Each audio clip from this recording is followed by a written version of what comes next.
오늘 우리에게 주시는 하나님의 말씀은 에베소서 5장 10절입니다.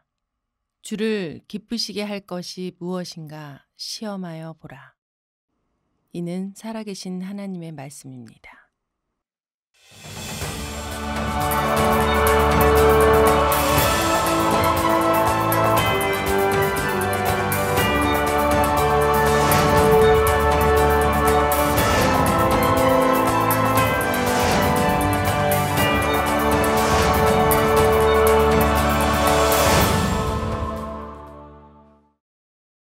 계속해서 성령에 대한 말씀을 여러분들과 나누고 있고, 오늘 그 네 번째 시간 말씀의 제목이 성령님과 친해지려면.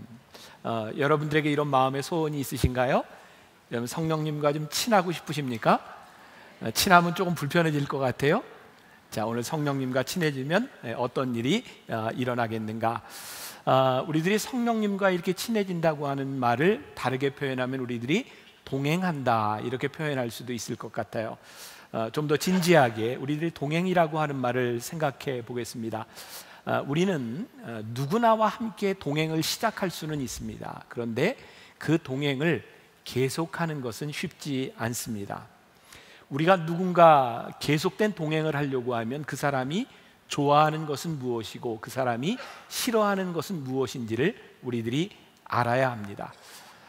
우리는 그 사람이 좋아한다고 생각했지만 그 사람이 이것을 좋아하지 않는다면 참다운 동행이 일어나기 힘들지도 몰라요. 제가 이번에 지난해 지지난해 약속되어 있던 그런 집회를 인도하면서 제가 이제 여러 교회를 지났기 때문에 방송을 봐도 누군지는 모를 것 같아서 얘기하는데, 제가 정말 힘들었던 게 있어요. 뭐냐면 식사 대접을 받는 거였어요. 하루에 3끼 꼬박꼬박 아침 먹으러 가서 오고 가는 시간, 들어오면 점심 먹으러 또 오고 가는 시간, 저녁 먹고 오고 가는 시간. 저는 제가 할 일도 있는데 거기서는 저를 위해서 최고로 식사 준비를 해놨어요. 먹을 수도 없어요. 너무너무 힘들었어요. 힘들었겠죠. 누군가를 위해서 한다는 일이 꼭 그 사람에게 유익이 되는 것은 아니다. 여러분, 우리는 이건 성령님이 원하시는 일이야, 성령님이 기뻐하시는 일이야 라고 생각하지만, 진짜 성령님이 기뻐하실까를 생각해 볼 필요가 있어요. 그래서 오늘 본문 말씀에 이렇게 되어 있죠. 주를 기쁘시게 할 것이 무엇인가? 어떻게 해요? 시험하여 보라. 여기 시험이라고 하는 말은 어떻게 유혹에 빠뜨리는 그런 시험을 이야기하는 게 아닙니다. 그래서 유진 피터슨의 성경에 보면 이 시험을 이렇게 표현하고 있어요. 생각하고 그것을 행하십시오. 여러분, 주님을 기쁘시게 하는 일이 무엇인지를 생각하고 그것을 행하십시오. 제가 여러분들에게 종종 하는 말 가운데 생각하라, 우리 신앙에 생각이 참 중요하다. 그리고 또 종종 이런 문장은 우리들이 꼭 기억해야 되면 좋겠다 하는 문장들이 있는데, 오늘도 그 중에 하나가 나옵니다. 기대하고 들으세요. 꼭 기억하세요. 말씀을 준비하면서 저희가 생각한 것인데, 믿음이 없이 우리들이 생각하잖아요. 그것은 불신입니다. 그런데 생각 없는 믿음을 가지면 그것은 맹신입니다. 이해가 되셨어요? 믿음 없는 생각은 불신이고요, 생각이 없는 믿음은 맹신입니다. 불신과 맹신은 성령님과 동행할 수 없는 거예요. 여러분, 우리가 성령님과 동행한다라고 하는 아주 중요한 의미는요, 편안하냐 불편하냐에 있지 않습니다. 제가 미리 말씀드린다면, 여러분들이 성령님과 동행한다면 불편한 일이 많이 생깁니다. 제가 이 성령님에 대한 말씀을 준비하면서 돌아가신 오카는 목사님이 쓰신 성령에 대한 설교를 보게 되어 있는데, 거기에 이런 이야기가 나와요. 유명한 우리 이어령 교수가 쓴 책 중에 아들이여 이 사나를 이라고 하는 책이 있는데, 거기에 나오는 이야기입니다. 어느 시골에 수염을 길게 기르고 다니는 할아버지 한 분이 계셨습니다. 우리 옛날에 수염 기른 분들 많이 봤잖아요. 그런데 이 동네 사는 한 꼬마가 할아버지를 볼 때마다 궁금한 게 있는 거예요. 어느 날 할아버지를 만나서 궁금한 걸 묻습니다. 할아버지는 밤에 주무실 때 수염을 이불 속에 넣고 주무세요? 아니면 이불 밖에 내놓고 주무세요? 그 질문을 들은 할아버지는 생각해 보니까 모르겠는 거예요. 한 번도 의식을 해보지 않은 거죠. 그래서 할아버지가 얘야 미안하구나, 할아버지가 오늘 밤에 가서 한번 자보고 너에게 이야기해 줄게. 밤이 되어서 잠자리에 누웠습니다. 이 할아버지가 수염을 이불 속에 넣으니까 답답해서 잠을 잘 수가 없는 거예요. 그래서 또 수염을 빼놨어요. 그랬더니 이게 뭔가 좀 이상한 거예요. 30년 동안 달고 다닌 수염인데 한 번도 생각해 보지 않았던 일이죠. 생각해 보니까 불편해졌어요. 자, 여러분들에게 묻습니다. 공감이 좀 가세요? 생각하지 않으면 우리들에게 불편함도 없을 일인데 생각해 보면 우리를 불편하게 하는 일이 있다는 거예요. 우리를 당황스럽게 하는 일들이 있다는 거예요. 여러분들이 너무나 당연하게 생각했던 이건 성령님이 원하시는 일이야 라고 생각했는데 그렇지 않을 수도 있다는 거예요. 제가 친하게 지내는 목사님 부부가 있어요.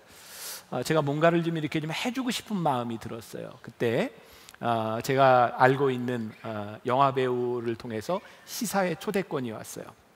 영화를 보고 나면 함께 이제 식사도 하고 이제 이야기도 나눌 수 있는 그런 기회라 그 부부를 초청해서 극장에 가게 되었습니다. 그분들에게 참 좋은 기회라고 생각을 했고, 근데 그 영화가 무슨 영화인지를 저는 몰랐어요. 그냥 제목만 보고 갔는데 그 영화가 공포 영화였어요. 그런데 제가 나중에 알게 된 건 그 사모님이 공포 영화를 못 보는 분이었다는 거예요. 그런 일이 저에게 또 한 번 있었어요. 제가 또 친하게 지내는 목사님 중에 한 분이 있었는데 저는 개인적으로 바둑을 참 좋아합니다. 바둑을 두지는 않지만 프로들이 두는 바둑을 저는 이제 방에서 이게 러닝머신에서 운전이란다 뛰면서 1시간 정도 보는 걸 굉장히 좋아하거든요. 그런데 바둑 영화가 나온 거예요. 신의 한 수. 저는 그게 바둑 영화인지 알고요, 그분을 초청해서 극장에 갔는데 그게 조폭 영화였어요. 처음부터 끝까지 너무나 잔인한 영화였고요. 그 영화를 보고 난 후에 이 사모님은 3일 동안 소화가 안 돼서 굉장히 힘들어했습니다. 이분은 피를 잘 못 보는 그런 분이었어요. 제가 깨닫게 된 게 있죠. 내가 좋아할 것이라고 생각하고 대접했지만 저분에게 그렇지 않을 수도 있구나, 그러면서 그분을 알아가는 겁니다. 여러분, 우리가 성령님이 좋아하시는 일이 무엇인가를 시험하라 라고 하는 이 말 가운데는요 아주 중요한 의미가 있는데, 우리들이 아무리 생각하고 우리들이 행하는 일이라고 해도 성령님에게 딱 맞는 것이 아닐 수는 있다. 우리의 신앙에는 과정이 필요하다는 거예요. 신앙은 과정이 필요한 일이구나. 하나님을 알아가고 성령님이 기뻐하시는 일을 우리들이 해나가는 것은 완성되는 것이 아니라 배워나가는 것이구나. 그리고 신앙이라고 하는 것은 우리가 원하는 것을 하나님이 맞춰주시는 것이 아니라 하나님이 원하는 것을 우리들이 맞추어 나가는 것이 신앙이구나. 이것이 오늘 에베소서 기자가 이야기하는 말이에요. 여러분, 하나님이 원하시는 일은 우리의 삶에 실수가 없는 일이다라는 믿음이 우리들에게 생길 때 우리는 하나님이 원하시는 일에 전적으로 뛰어들 수 있어요.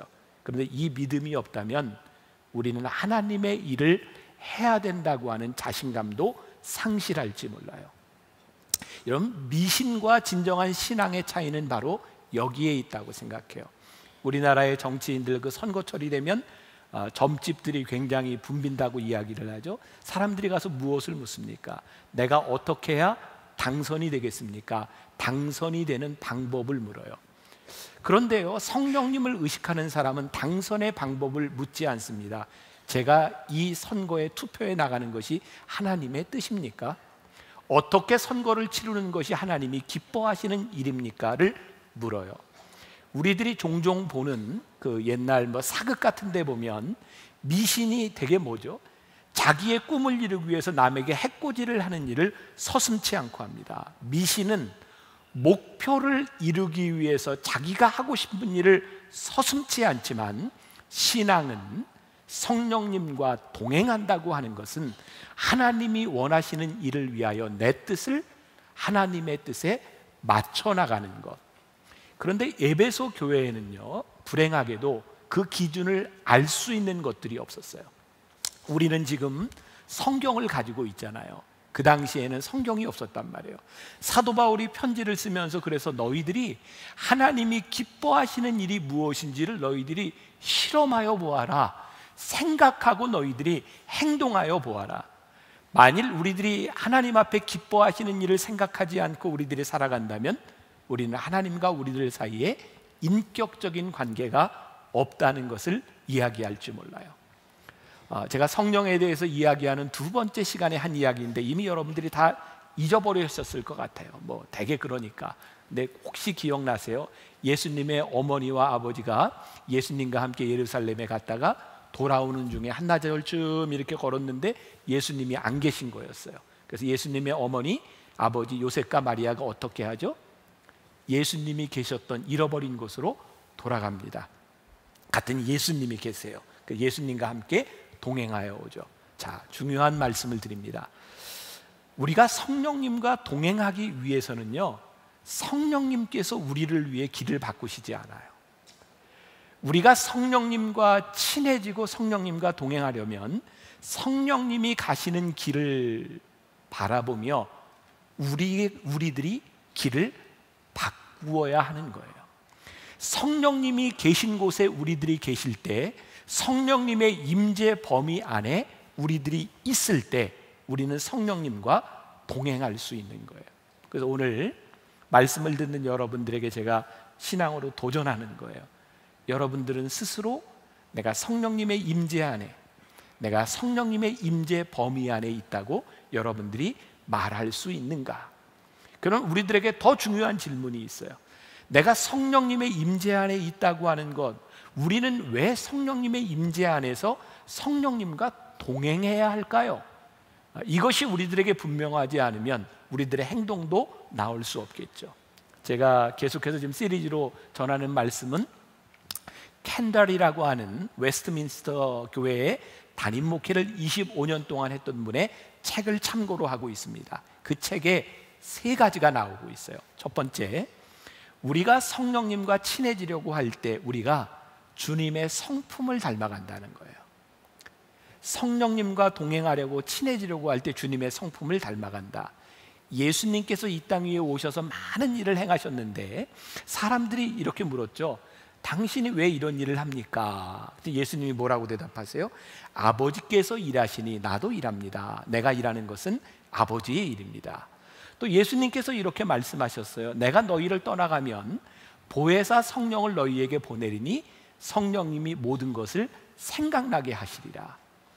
그러니까 우리들이 성령님과 동행한다면 우리는 자연스럽게 하나님이 원하시는 일과 예수님이 원하시는 일을 우리들이 따라가게 돼요. 문제는 우리들이 예수님을 닮아가기 위해서 우리들이 순종하느냐에 대한 부분이죠. 우리들이 올바른 길을 걸어가고 우리들의 삶에 문제가 없을 때는 순종이라는 것이 그렇게 별로 필요하지 않아요. 왜? 그냥 자연스럽게 갈 수 있어요. 근데 우리들의 삶에는요, 늘 문제들이 생겨요. 그리고 우리들이 참 이해할 수 없는, 이게 정말 하나님의 뜻일까? 라고 우리들이 생각할 수 없는 고민의 때가 옵니다. 그때 우리들에게 순종, 성령님의 임재를 바라보는 것이 아주 중요해요.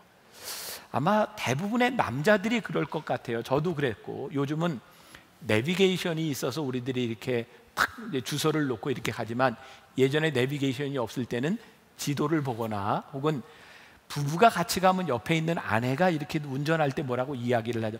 그 길 아니라니까. 모르면 좀 묻고 가지. 그럼 되게 남자들의 반응이 어떻죠? 괜찮아, 그냥 믿어봐. 그리고 이렇게 가다가 헤매죠. 근데 남자들은요, 잘 물어보지 않습니다. 제가 그래요. 여러분은 안 그런 것 같고. 그래서 가다 보면 이렇게 헤매다가 가요. 그런데 시간이 좀 걸리는 거예요. 남자들은 참 이상한 자존심 같은 게 있어요. 남에게 뭐하러 물어봐. 근데 만약에 이런 길에 대한 문제라면 조금 헤매다 다시 돌아오겠지만, 우리 인생의 중요한 순간의 문제라면 묻는 것이 참 중요하지 않을까. 여러분, 성경에 보면요, 하나님께 묻지 않았기 때문에 오랜 시간을 돌아온 사람들이 있어요. 참 아까운 거죠. 우리가 성령님과 동행한다면 우리의 인생이 잘 보이지 않을 때, 무엇이 옳은지 알지 못할 때 어디로 가야 되는지 우리의 인생을 보아야 하지 않겠습니까? 그런데 우리들에게는 성경도 주어져 있고 우리들이 성령의 임재 가운데 거하기를 소원하는 마음이 있을 때 우리들에게 그 길을 가르쳐 주시겠다고 우리들에게 말씀하고 있는 거죠. 혹시 우리가 하나님의 뜻대로 살아간다고 하면서 내가 하나님을 영화롭게 하는 목적이 있다고 생각하면서 우리는 묻지 않아도 돼 라고 자신한다면 어쩌면 우리들이 교만하거나 혹은 자신의 의에 빠져 있을 가능성도 있어요. 여러분, 우리들이 끊임없이 물어야 되는 거예요. 여러분, 사무엘하 6장, 제가 지금 하는 이야기를 듣고 이해가 잘 안 되는 분들은 오늘 가서 사무엘하 6장을 한번 묵상해 보세요. 다윗이 왕이 되고 난 후에 그의 마음에 소원이 있었어요. 어떤 소원이냐면 나쁜 소원이 아니에요. 그 하나님의 법궤를 잃어버렸어요. 이방 땅의 블레셋 땅에 빼앗겨 버렸어요. 그래서 다윗은 이 법궤를 찾아와야 되겠다, 예루살렘으로 가져와야 되겠다 생각을 하고 많이 노력을 하는데 그게 잘 되지 않아요. 사무엘하 6장에 보면 그 법궤를 소에 싣고 이렇게 오면서 나곤이라고 하는 사람의 타작마당에 이르렀을 때 소가 이렇게 날뛰는 바람에 법궤가 떨어질지 몰라. 그 우사라고 하는 사람이 법궤에 손을 댔는데 죽습니다. 성경에는 아무나 법궤에 손을 댈 수가 없었어요. 다윗에게 있어서 참 이해할 수 없는 부분이었을 것 같아요. 하나님, 제가 하나님의 영광을 위하여 하나님의 법궤를 예루살렘으로 가져오려고 하는데 왜 하나님 허락해 주시지 않는 거죠? 우리의 인생에 참 이해하기 힘든 것이 있어요. 저 하나님의 영광을 위해서 하는 일이거든요. 하나님, 제가 주의 뜻대로 살고 싶거든요. 그런데 하나님, 왜 이런 일이 일어나는 거죠? 그런데 이 일에 대하여 역대하 15장 13절에 보면 이렇게 기록이 되어 있어요. 우리가 규례대로 그에게 구하지 아니하였습니다. 다윗의 소원이 잘못된 것이 아니라 하나님의 영광을 위하는 그의 마음이 잘못된 것이 아니라 이 일을 하는 것은 레위인 제사장을 통해서 이 일을 해야 되는데 다윗이 그 규례를 잃어버렸다는 거예요. 만일 우리들이 하나님의 뜻대로 살아가려는데 우리들의 인생에 풀리지 않는 문제가 있다면 그만한 이유가 있음을 알라는 거예요. 그래서 성령님께서 우리들에게 원하시는 것, 우리가 성령님과 동행한다고 하는 것은요, 성령님이 원하시는 방법으로 우리들이 돌아오는 거예요. 그래서 시편 27편 4절 말씀에 보면 같이 한번 봉독해 볼까요? 내가 여호와께 바라는 한 가지 일, 그것을 구하리니 곧 내가 내 평생에 여호와의 집에 살면서 여호와의 아름다움을 바라보며 그의 성전에서 사모하는 그것이라. 이게 다윗의 고백이에요. 내가 여호와께 바라는 한 가지 일, 그것을 구하리니 내가 여호와의 집에 살면서 여호와를 바라보리라. 이 말 가운데는 어떤 의미가 있어요? 우리가 하나님을 믿으면서도 하나님을 바라보지 않을 수 있구나. 우리가 하나님을 믿는다고 하면서도 하나님이 원하시는 일을 우리들이 행하지 않고 살아갈 수도 있구나.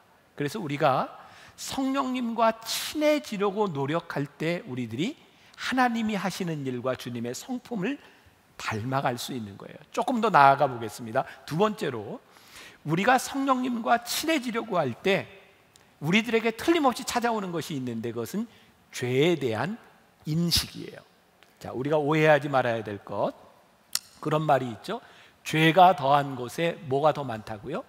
은혜가 더 많다. 이게 무슨 의미인가요? 우리가 죄를 많이 지을수록 하나님의 은혜를 많이 경험한다, 그런 뜻인가요? 그래서 우리들이 신앙생활을 하면서 하나님의 은혜를 많이 받으려면 주중에 죄를 많이 짓고 하라, 이런 의미인가요? 아니죠. 이것은 행위에 대한 죄를 이야기하는 것이 아니라 죄의식에 대한 부분입니다. 우리가 하나님 앞에서 죄의식을 많이 느낄 때마다 많은 은혜를 경험하게 된다는 거예요. 참으로 신기한 것은요, 성령은 순결한 영이시기 때문에 성령께서는요, 죄를 짓는 곳에 오시는 것이 아니라 죄를 인식하는 곳에 성령님이 오세요.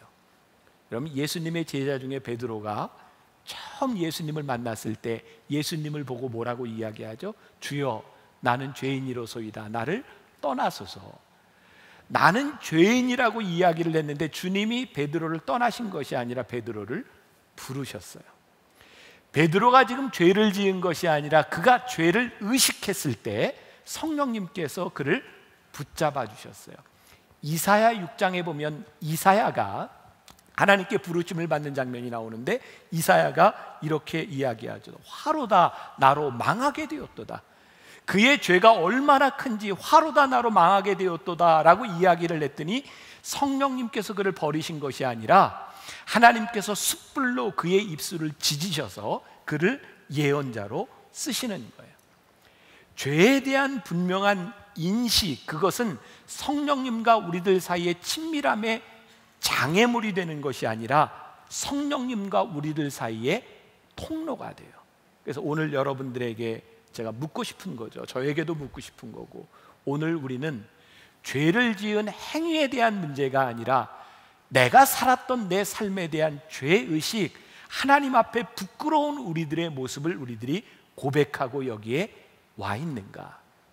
그래서 소위 말하는 경건한 그리스도인, 도덕적인 그리스도인들이 성령님과 친밀해지기가 참 어려워요. 도덕적인 그리스도인, 경건한 그리스도인들이 어떤 사람들인가요? 주로 이렇게 말하는 거죠. 저는 하나님을 믿기 때문에 이런 일은 안 합니다. 저 술 안 먹어요. 담배 안 펴요. 저는 오락도 하지 않습니다. 도박도 하지 않습니다. 저는 하나님을 믿기 때문에 사치하지 않습니다. 세상의 유행을 따라가지 않습니다. 나는 이렇게 살아가는 의로운 사람입니다. 분명히 죄를 짓지 않는데 의로운데 성령님이 그런 사람과 동행하기가 참 힘들다는 거예요. 성령님은 우리들에게 내가 무슨 죄를 지었느냐 이것을 물으시는 것보다 내가 무엇 때문에 불편하냐를 물으시지 않을까. 우리들이 이런 죄를 짓지 않고 오늘 우리들이 예배당에 왔는데 예배를 드리는데 내가 예배를 드리는 내가 거룩한 제가 되기 위해서 내가 했던 행동으로 인하여 누군가가 불편해요. 여러분들이 좋은 자리를 차지하고 여러분들이 편안하게 예배를 드리기 위해서 누군가가 불편해요. 내가 거룩하게 예배드리는 내 의로움을 드러내기 위하여 누군가의 불의함을 드러냈어요. 그때 우리들에게 와지는 마음이 있는 거죠. 불편해요. 그때 우리는 분명하게 깨닫습니다. 아하, 지금 내 속에 있는 이것, 내가 행위로 지은 죄 때문이 아니라 내가 성령님을 근심하게 하고 있구나. 그러면 성경은 우리들에게 죄를, 우리들이 어떤 행동을 했느냐 안 했느냐의 기준이 아니라 성령님을 근심하게 했느냐 하지 않았느냐가 죄라고 우리들에게 말씀하고 있어요. 그래서 오늘 우리들이 지금 분명히 느끼고 있는 마음에 불편함이 있다면, 성령님께서 내 안에서 불편하시다고 느끼고 있고 내 안에 평안함이 사라져 있다면 성령님이 우리와 함께 하시지 않는다는 증거입니다. 여러분, 오늘 마음이 성령님 앞에서 편안하십니까? 불편하십니까? 그리고 그것을 점검해야 된다는 거예요. 이 점검, 우리들이 시험해 본다고 하는 것은 우리들이 성령님 앞에서 민감해진다는 의미이기도 합니다. 참 무서운 이야기인데, 그리스도 안에서의 평안함, 성령님의 평안함은 절대로 우리들 속에 있는 불편한 죄와 양립하지 못합니다. 문제는 언제부터인가 불편했던 우리의 마음조차도 무감각하게 되어버렸다면 성령님이 우리를 떠나신 거예요. 오늘 여러분들이 불편함을 느낀다면 여러분들은 아직 성령님의 임재 가운데 있다는 이야기고, 우리들이 그 성령님의 불편함에 대하여 민감하게 반응한다면 성령님과 동행할 수 있다는 증거이기도 합니다. 조금 더 나아가 세 번째로, 우리가 성령님과 친해지고자 할 때 우리의 마음속에는 더 큰 기름 부음의 갈망이 생긴다는 거예요. 우리가 착각하는 거 있어요. 성령의 기름 부음을 원하는 사람, 성령님 저에게 충만하게 해주세요. 성령님 저에게 기름 부어주세요. 그런데 이런 것들을 통해서 우리는 초자연적인 역사나 어떤 기적이 일어나는 걸로 생각하는데 사실은 그것보다 더 중요한 게 있어요. 성령님에 대한 갈망은요, 그런 초자연적인 역사보다 더 중요한 것이 있는데, 내가 끊임없이 성령님과 동행하고 교제하기를 원합니다 라고 하는 갈망이 우리들에게 생기는 거예요. 제가 오늘 이제 결단할 때 부를 찬양 중에 하나인데, 나 주님의 기쁨 되기 원하네, 이 찬양 아시죠? 내 마음을 새롭게 하소서, 새 부대가 되게 하여 주사, 주님의 빛 비추게 하소서. 이따 부를 건데, 저에게 오늘 이 한 부분이요, 나 주님의 기쁨 되기 원하네. 이게 보통 고백이 아니구나. 내가 주님의 기쁨이 되기를 원합니다 라고 하는 이 고백과 내가 주님의 기쁨이 되기를 원한다고 하는 이 갈망 가운데는, 주님, 제가 주님의 기쁨이 되기 위하여 제 삶의 패턴을 바꾸겠습니다, 이런 고백이 여기에 있는 거구나. 만일 내가 주님의 기쁨이 되기를 원합니다 라고 고백하면서 내 마음속에서 어떤 일도 일어나고 있지 않다면 우리는 정말 가식적인, 아니 립 서비스를 하고 있는 거죠. 이런 예를 들어볼까요? 누군가 우리 집에 방문을 했어요. 우리는 방문한 사람들에게 이렇게 얘기할 수 있겠죠. 잘 오셨네요, 이렇게 이야기하는 것과 정말 잘 오셨네요, 어떤 반응으로 받아들일까요? 우리가 성령님께 성령님 어서 오세요 라고 말할 수도 있고, 성령님 제 안에 들어와 주세요 라고 말할 수 있어요. 제가 미국에서 이제 공부할 때요, 제가 다니던 교회가 사는 집하고 굉장히 많이 1시간 반 정도 떨어져 있었어요. 겨울이 되면 눈이 굉장히 많이 왔고요, 눈이 오면 집을 못 갈 때가 있었어요. 밤에 도저히 그 눈길에 갈 수가 없었어요. 근데 그때 제가 이제 여러분들이 누군지 모를 테니까 제가 얘기하는데, 그분이 목사님인데요, 저에게 늘 그랬어요. 목사님, 눈이 많이 오면 우리 집에서 자요, 우리 집에서 자요. 근데 제가 한 번도 가서 자본 적이 없는데 정말 눈이 너무너무 많이 왔는데 그분이 자자 그래서 갔거든요. 제가 가고 나서요, 다시는 그 집에 안 간다고 생각을 했어요. 왜냐하면 오라 그래서 갔는데 정말 집이, 죄송해요, 너무너무 지저분했어요. 못 살아서 지저분한 것이 아니라 정리가 되어 있지 않는데, 정말 그 미국 카펫 문화잖아요. 발을 디딜 수도 없고요, 머리를 둘 수 없을 정도로 정말 지저분했어요. 그때 제가 어떤 마음을 느꼈는지 아세요? 이분이 저에게 우리 집에 와서 자세요 라고 말하는 것은 립 서비스였구나. 제가 미국 생활을 하면서 어떤 교인을 통해서는요, 목사님 우리 집에서 꼭 자고 주무시고 가세요 라고 이야기를 했는데 정말 감동한 적이 있어요. 제가 갔을 때 이분이 정말 정성스럽게 이 방을 준비해 놨구나. 우리가 성령님께 이렇게 이야기하거든요. 성령님 제 안에 오세요, 성령님을 환영합니다.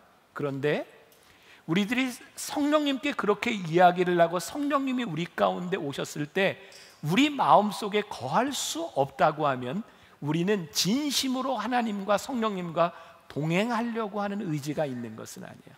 단지 우리는 습관적으로 립 서비스를 하고 있는 거예요. 성령님이 우리 안에 들어오시기를 원한다면, 성령님 환영합니다라고 말한다면 우리들 안에서 우리들이 해결해야 될 문제들과 우리들이 바꿔야 될 우리들의 삶의 패턴이 있어요. 근데 우리들이 그 준비가 되어 있느냐는 거죠. 제가 올 연말에 이제 대강절이 되면 리 스트로베리라고 하는 사람이 쓴 은혜, 하나님의 은혜라고 하는 책 가운데 이야기를 가지고 4주 말씀을 준비하고 있습니다. 근데 그 책에 이런 구절이 있는데 제가 먼저 좀 소개해 드리려고 하는데, 자비와 은혜의 차이를 이야기하고 있습니다. 조금 읽어 드릴게요. 기독교의 하나님은 그냥 내가 한 일에 대해 너를 벌하지 않겠다라고 하시는 게 아닙니다. 그건 자비지요. 그분은 극적으로 한 걸음 더 나아가 우리에게 영광스러운 것을 주십니다. 완전한 용서와 영원한 삶을 순전히 선물로 주십니다. 이건 마치 나쁜 짓을 하다 걸린 아이를 부모가 그냥 봐주는 정도가 아니라 한없이 사랑하기에 아이스크림까지 주는 것과 같습니다. 우리가 하나님의 은혜를 경험하고 나면 의무적인 동행이 일어나는 것이 아니라 하나님의 은혜가 우리들 가운데 작동하기 시작하는데, 이 책 가운데서 이렇게 이야기합니다. 이것은 다른 종교와는 차원이 틀린 것입니다. 누가복음 15장에 돌아온 탕자의 비유가 있는데요, 그것과 비슷한 이야기가 불교에도 있고 이슬람교에도 있대요. 불교에도 아버지를 떠나간 탕자가 있는데요, 그 탕자가 돌아옵니다. 아버지를 반항하고 그 집에 옵니다. 나중에 잘못을 깨닫고 돌아옵니다. 그런데 불교의 이야기는 탕자의 비유, 누가복음 15장과 다릅니다. 돌아온 아들이 자기가 잘못했던 비행을 갚기 위해서, 그 책에 보면 25년 동안 똥 치우는 일을 합니다. 그 행위를 통하여 그는 아버지께 다시 열반에 이르게 된다고 하는 거죠. 행위로 갚아야 되는 의무감이 존재해요. 이슬람에도 동일한 이야기가 존재하는데요, 아버지를 떠나갔던 그 아들이 돌아오는데 그 아들을 그대로 받아주지 않는답니다. 이슬람에서는 가문의 영광이 제일 중요하기 때문에 가문의 수치를 일으킨 이 아들을 절대로 그냥 받아주지 않는답니다. 그 수치를 무언가로 대체하고 고행해야 된다는 거예요. 근데 하나님은 돌아온 탕자의 비유를 통하여 그 자식을 그냥 받아주신 거예요. 왠지 아세요? 죄를 짓고 아버지를 떠나갔던 이 자식을 아버지가 부끄러워하지 않아요. 너는 내 자식이잖아. 네가 그렇게 죄를 짓고 부족하고 연약한 것이 많지만 네가 내 자식이야. 그래서 내가 너를 그냥 받아주는 거야. 그게 은혜라고 말씀하시고, 그냥 받아준 그 아들과 함께 동행하자고 우리들에게 말씀하고 계신 거예요. 하나님의 은혜는요, 우리의 죄의 크고 작음에 의해서 좌우되지 않아요. 우리의 실수를, 그 실수 때문에 죄의식 가운데 아파하는 우리를 용납해 주신 거예요. 이번에 제가 미국에 있으면서 교인들과 함께 정말 재밌게 이야기한 게 있어요. 아니, 미국에서 어쩌면 그렇게 실수한 일들이 많은지 몰라요. 세상에 이거 책으로 한 권 내도 되겠다. 근데 그렇게 실수했는데 잘 살고 있는 모습을 보니까 우리의 능력으로 사는 것 같지는 않아요. 하나님이 우리를 용납해 주셔서 우리와 동행하고자 하시는 그 마음, 그래서 우리들이 성령님께로 돌아가면 우리들이 그분과 동행할 수 있는 거예요. 그 은혜 하나님의 은혜 가운데 한 사람의 이야기, 크레이그 헤이즌이라고 하는 사람의 이야기가 나오는데, 그 사람은 어렸을 때부터 정말 성실하고 착하게 모범생으로 살았던 사람이래요. 학창시절, 대학시절 전도팀들이 와서 전도를 하는데 그렇게 전도를 하더래요.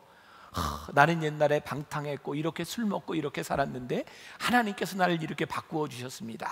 근데 이 크레이그 헤이즌이라고 하는 사람의 마음 가운데, 내가 저 자리에 올라가서 간증을 한다면 나는 그런 짓 하나도 안 하고 나는 이렇게 삽니다 라고 간증을 할 수 있을 것 같더래요. 근데 나중에 하나님께서 깨닫게 하신 거예요. 그렇게 선하게 산 너에게도 나의 은혜가 필요하단다. 은혜가 필요한 하나님의 그 마음 가운데 그가 무너져 내렸고, 하나님의 은혜가 얼마나 큰지를 그가 고백하기 시작했어요. 여러분, 기름 부음에 대한 열망, 우리들이 성령님과 동행하겠다고 하는 그 열망은요, 나의 선함을 나타내는 것도 아니에요.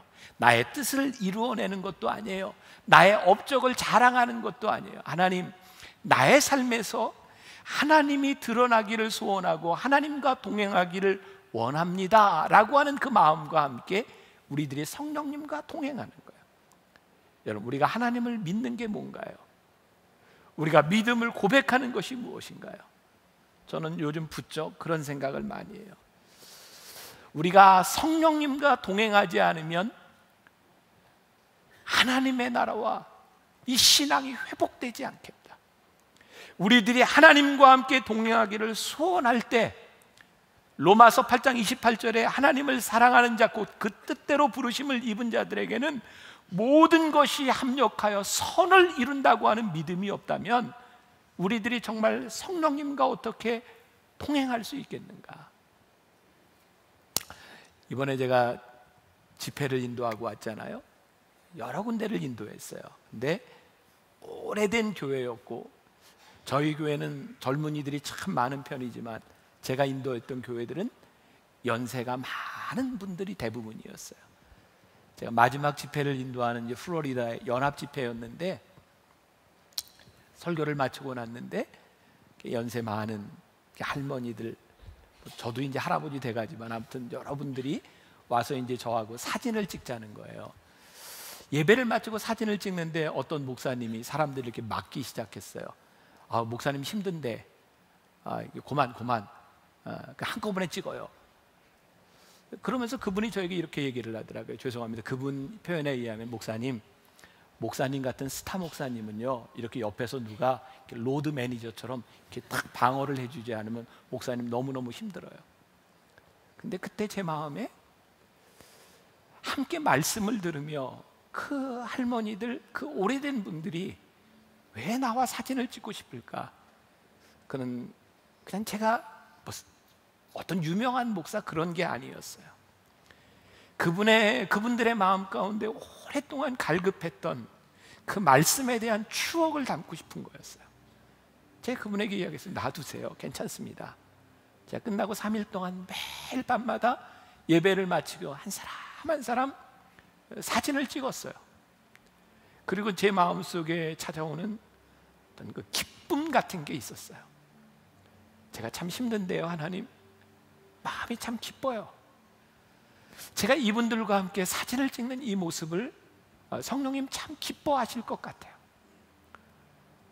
제 마음이 너무너무 감사하고 기뻤어요. 오늘 제가 여러분들에게 그런 이제 도전을 한번 드리고 싶은데, 성령님과 동행한다고 하는 것은 어떤 대단한 일이 아닌 것 같아요.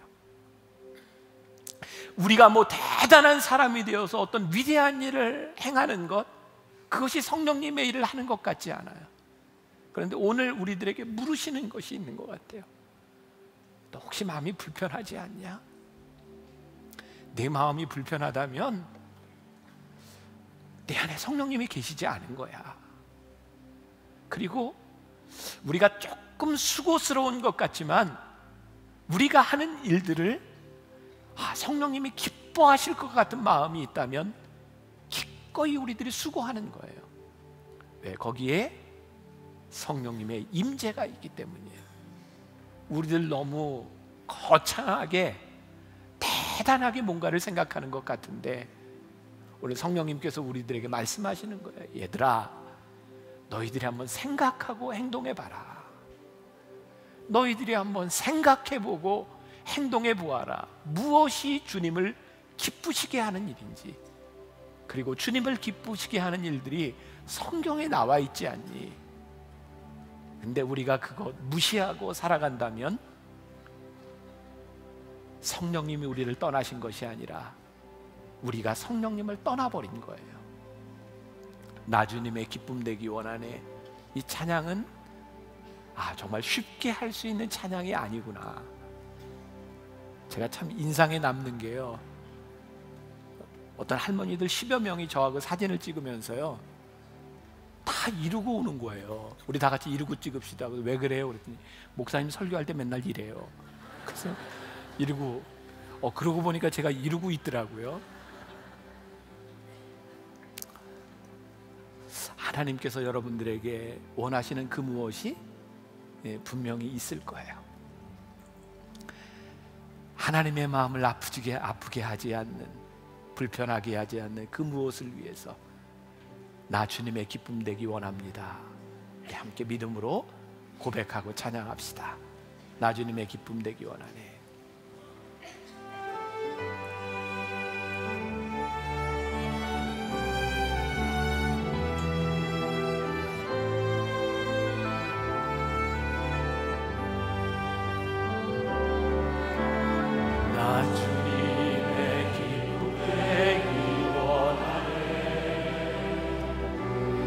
마음을 새롭게 하소서.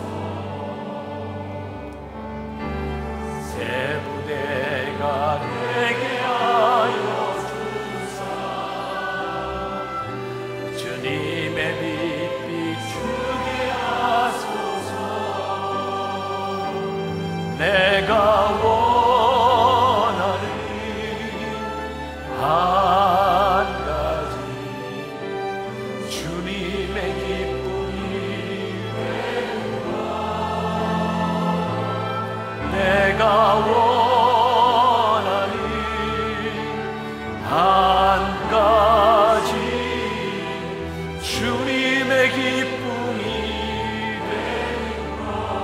겸손히 내 마음 드립니다.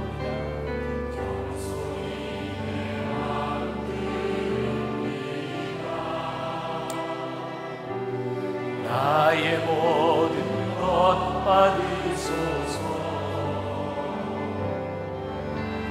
나의 맘 깨끗이 씻어주사 주의 길로 행하게 하소서.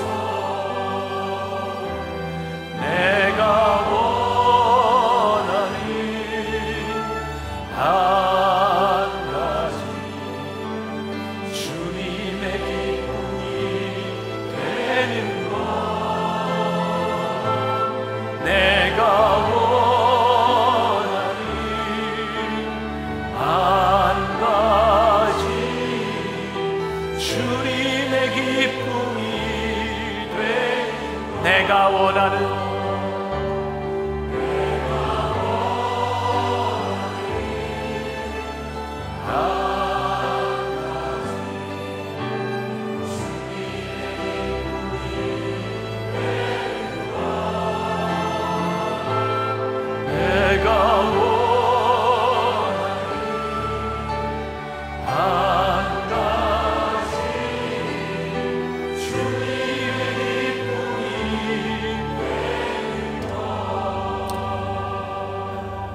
말씀을 생각하면서 짧지만 우리 한번 기도합시다. 주님, 내가 주님의 기쁨이 되기를 원합니다. 혹시 제가 성령님의 마음을 불편하게 하고 있는 것은 없는지, 내가 주님의 기쁨이 되기를 원합니다. 내 삶의 패턴을 내가 성령님께 맞추기를 원합니다. 우리 같이 기도하겠습니다. 살아계신 하나님, 오늘 우리가 하나님 앞에 간절히 기도하는 것이 있습니다. 내 마음속에 소원이 있는데 주님의 기쁨이 되기를 원합니다. 아버지 하나님, 내 마음에 소원이 있는데 겸손히 주님 앞에 서기를 원합니다. 하나님, 혹시 우리들의 마음이 불편하여 성령을 근심하게 하는 사람이 있다면 아버지 하나님 돌아서게 하시고 하나님 앞에 순종하는 마음으로 서기를 간절히 소원합니다. 주님, 내가 주님의 기쁨이 되기를 원합니다. 내가 주님의 기쁨이 되기를 원합니다. 나의 한 가지 소원, 주님의 기쁨이 되기를 소원합니다. 주님, 우리의 기도를 받으십니다. 아버지 하나님, 입술로 고백하며 마음으로 주의 백성들의 기도를 들으시고 주님 역사하여 주시기를 간절히 원합니다. 주님, 아버지 하나님, 우리의 기도를 들으시고 주님 역사하소서.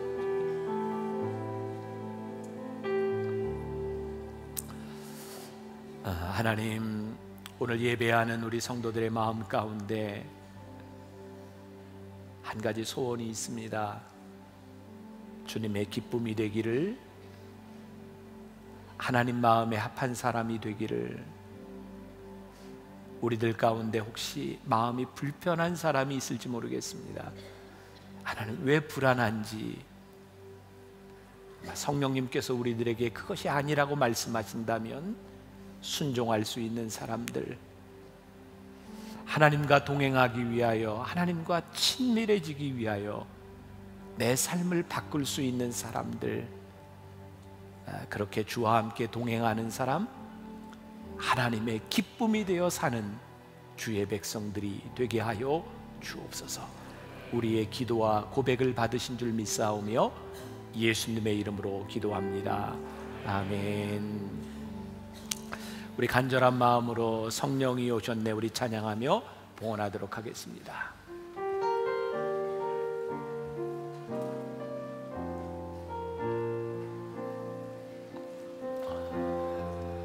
험한 시절 지날 때, 기쁜 한숨 내쉴 때, 그런 풍경 보시며 가요. 와 같이 너희를 버려두지 않으니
내가 너희와 영원히 함께하리라.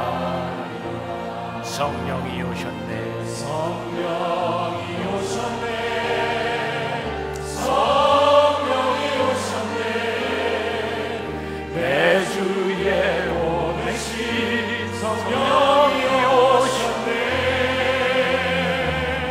우리 인생 가운데 신이 찾아오셔서 그 나라 꿈꾸게 하시네. 성령이 오셨네. 성령이 오셨네. 성령이 오셨네. 내 주에 보내신 성령이 오셨네. 우리 인생 가운데 신이 찾아오셔서 그 나라 꿈꾸게 하시네. 성령이 오시면, 성령이 우리와 동행하시면 우리의 마음속에 그 나라를 꿈꾸게 될 것입니다. 하나님, 죄된 우리의 행동도, 우리의 죄의식도 하나님께서 이기게 하실 것입니다. 하나님의 은혜 가운데 거하게 될 것입니다.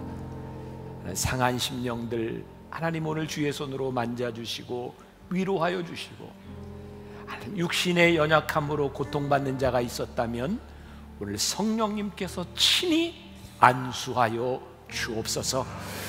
불안함과 두려움 가운데 떠는 자가 있었다면 오늘 성령님께서 친히 위로하시고 힘이 되어 주시옵소서. 오늘도 하나님 앞에 드려진 귀한 예물, 우리의 믿음의 고백, 쓰여지는 곳마다 하나님의 역사가 있게 하여 주옵시고, 우리 사랑하는 만나의 식구들 이 세상 살아가며 어려움 당하지 않도록, 궁핍하지 않도록, 하나님의 뜻대로 살아가기에 부족함이 없도록 하늘 문을 여시고 축복하여 주옵소서. 지금은 우리 주 예수 그리스도의 은혜와 하나님 아버지의 무한하신 사랑과 성령님의 인도하심이 성령님과 함께 동행하기를 소원하며 이 세상으로 나가는 당신의 사랑하는 모든 백성들 위해 지금부터 영원까지 함께 하시기를 간절히 축원하옵나이다. 아멘.